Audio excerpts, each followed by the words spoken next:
Iran અને Israel વચ્ચે અમેરિકાની મધ્યસ્થી થયેલ તો યુદ્ધ વિરામ 12 દિવસ પછી અમલમાં આવ્યાના એક દિવસ પછી ઈરાને સુરક્ષા નિયંત્રણો કડક કર્યા અને મોસાદના 3 શંકાસ્પદોને ફાંસી આપી અને લગભગ 700 અન્ય લોકોની ધરપકડ કરી હોવાનું જાણવા મળી રહ્યું છે. આ બંને પગલાંએ યુદ્ધ વિરામની નાજુકતા અને તણાવપૂર્ણ વાતાવરણને ઉજાગર કર્યું છે. ફાંસી અને ધરપકડોએ સ્પષ્ટ સંદેશ આપ્યો છે કે ઈરાન આંતરિક સુરક્ષા પર સંપૂર્ણ નિયંત્રણ ઈચ્છે છે, ભલે તે યુદ્ધ વિરામને અસર કરે.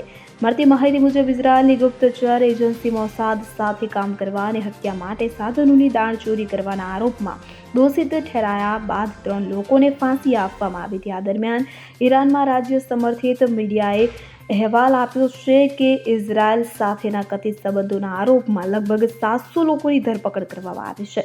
યુદ્ધ વિરામ અમલમાં આવ્યા પછી આ કાર્યવાહી કરવામાં આવી હતી કે જે આ કરારની સ્થિરતા પર પ્રશ્નો ઊભા કરે છે. ઉલ્લેખનીય છે કે ઈરાન ઇઝરાયલ સંઘર્ષમાં ઈરાનમાં લગભગ 610 લોકો માર્યા ગયા હતા, જ્યારે ઇઝરાયલમાં 28 લોકોએ જીવ ગુમાવ્યા હતા. Bureau report CN24 news. હવે જુઓ દેશ દુનિયાની તમામ ખબરો તમારી આંગળીના ટેરવે. ઉઠાવો મોબાઈલ અને Google Play Store પરથી ડાઉનલોડ કરો અમારી CN24 ન્યૂઝ મોબાઈલ એપ.